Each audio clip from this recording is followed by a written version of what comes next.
I wasn't invited to my fiancé's family Easter celebration. He said it was for family only, so I traveled alone. Now they're hanging up on me and saying it was a mistake. But I know the truth. Emily Carter sat on the edge of her bed, staring at the glowing screen in her hand. The text from her fiancé, Daniel Reeves, was short but sharp enough to split her heart in two. "I'm sorry, Em. Easter at Mom's is just family only. We'll celebrate later, I promise." Her eyes scanned the words over and over, hoping she had misread them. After 3 years together and 6 months of being engaged, she thought she was already part of his family. She'd baked cookies in Margaret Reeves's kitchen at Christmas, joined in gift exchanges, and even spent an entire weekend helping Daniel's sister, Clara, move into her new apartment. She'd been welcomed then. But Easter, the one holiday the Reeves family treated as sacred tradition, suddenly she was shut out. Her stomach clenched. Something wasn't right. When she called Daniel to ask, he brushed it off with the kind of casual tone that only deepened her unease. "Mom just wants it small this year." Nothing personal, but it was personal. His voice had carried that telltale hitch, the one he had when he wasn't telling her the full story. Later that night, Emily tried calling Clara, straight to voicemail. She texted, left a simple, "Hey, hope you're okay. Want to catch up?" But the message remained unread. And then came the final blow, a photo on social media posted by one of Daniel's cousins. Emily had scrolled absent-mindedly at first, but her heart stopped when she saw him. Daniel smiling at the head of a long Easter table adorned with pastel eggs, flowers, and gleaming candlesticks. Around him sat the entire Reeves family, cousins, aunt and uncle, spouses, even Clara's new boyfriend of just 4 months. Emily's chest tightened as though invisible hands were pressing down. Not family only, a lie. She didn't sleep that night. Instead, she lay in the dark, staring at the ceiling, replaying every moment of her relationship. Had she missed the signs? Was she never truly welcome? By dawn, her hurt had calcified into resolve. She would no longer sit in the shadows, waiting for scraps of truth. She needed answers. By 8 a.m., she had packed a small bag, climbed into her car, and started the 3-hour drive to Margaret Reeves's countryside estate. Each passing mile was heavy with dread. The Reeves mansion rose on sprawling green lawns, every brick radiating the weight of old money. The windows glowed with warmth, light spilling from crystal chandeliers, shadows of laughter and movement dancing against the curtains. Emily parked far down the road, her hands trembling on the steering wheel. She shouldn't be here uninvited. She knew that. But the ache in her chest told her she had no choice. She slipped out of the car and walked the gravel path, the sound of her heels crunching like thunder in her ears. Halfway there, she froze. Voices drifted through the open dining room window. At first, it was laughter, glasses clinking, a child's giggle. But then came Margaret's voice, sharp, commanding, impossible to mistake. She cannot know. If Emily finds out before the wedding, everything collapses. Emily's breath caught, the words hitting like a slap. Finds out what? Inside, Clara's voice, softer, hesitant. "But Mom, it's cruel keeping her away. She deserves the truth." The reply was ice. "The truth would ruin us. She doesn't belong here, not now, not ever. Daniel knows his duty." Emily's pulse hammered in her ears. She leaned closer, pressing her palms against the cold stone of the windowsill, desperate to catch every word. Suddenly, Daniel's voice rose above the hum. "I can't keep this from her forever. She'll find out. She's already suspicious." Margaret's voice cracked like a whip. "Then you do what you've always done, lie. For the family's sake." Emily staggered back, her body trembling. Tears burned hot at the corners of her eyes, blurring the glow of the windows. Every word cut deeper. The family she had longed to join had built a wall of secrets around her. And worse, the man she trusted, the man she had promised to marry, was part of it. In the distance, the chapel bells began to ring, Easter morning mass echoing across the countryside. The sound should have brought peace.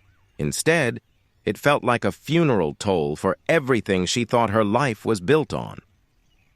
She wasn't just excluded from dinner, she was being deliberately erased.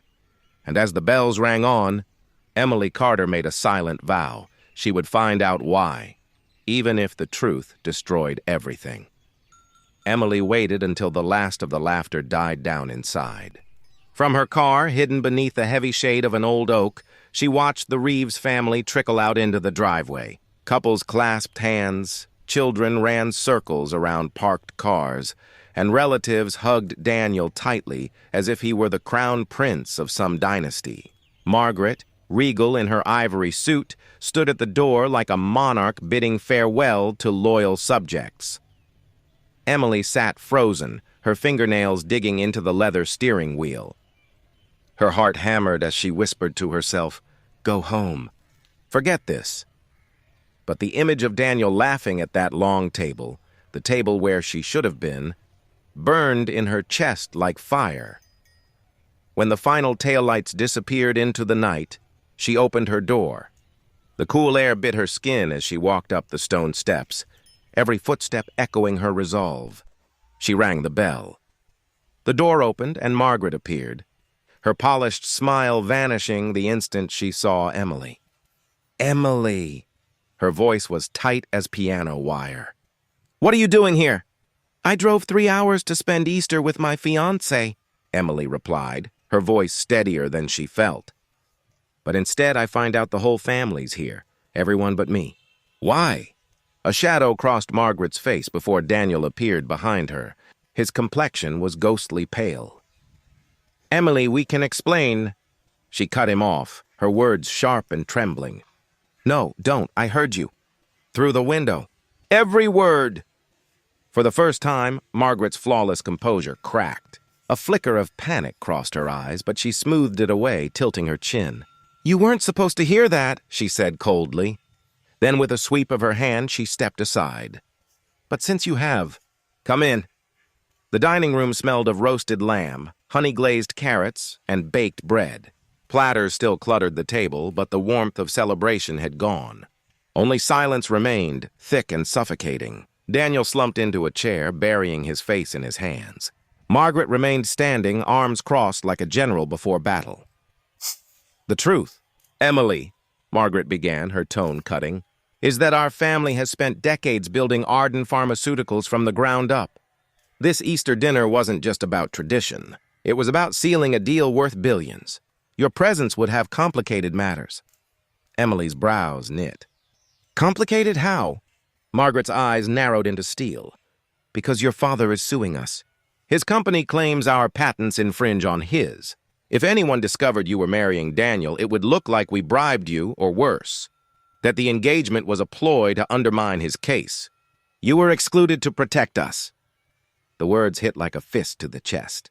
Emily staggered back. Her father. She hadn't spoken to him in nearly 5 years, not since their bitter estrangement after her mother's death. Yes, he still ran his biotech firm. Yes, he was stubborn as ever. But never had she imagined her father and her fiancé's family were locked in a war that had everything to do with her. Daniel finally lifted his head, guilt etched deep into his features. "I wanted to tell you, Em, I swear I did. But Mom said—" "Daniel follows my lead," Margaret interrupted smoothly. "He understands what's at stake. This isn't personal, Emily. It's business." Emily's throat tightened, tears blurring her vision. "Business?" Her voice cracked. "You used me. All of you. My life, my love, reduced to a strategy." "No," Daniel said desperately, standing, his hand reaching for hers. "I love you. That's real. Everything else? Yes, it's messy, but I thought keeping you away for now was best." She stepped back, avoiding his touch as though it burned.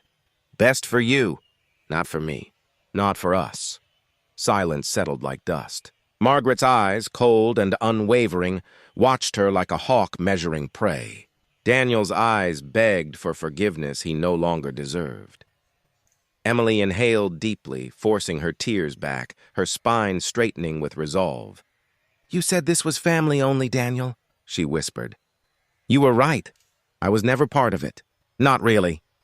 Her heels clicked against the marble floor as she turned and walked away. Each strike echoed like a gavel, final and merciless. By the time she reached her car, her phone buzzed. The name on the screen made her hesitate. "Clara." Emily answered. "Emily." Clara's voice was low, strained, guilty. "I'm so sorry. I wanted to tell you the truth. They were never going to let you in, not while the lawsuit is alive. But maybe," she paused, her breath trembling, "maybe you can use this." Emily froze, the phone slick in her hand. "Use this?" "Yes," Clara continued. "The things they said tonight? The way they shut you out? If your father knew, if the regulators knew, this engagement could turn into evidence. They think they've silenced you, Emily, but maybe you're the one holding all the power now." The line went dead. Emily sat in the driver's seat, staring at the mansion glowing behind her. Her heart ached. Her future with Daniel was broken, but something stronger was rising in her chest. Resolve. Easter was supposed to be about renewal, about truth. And Emily Carter was done with lies. For the first time in years, she felt free.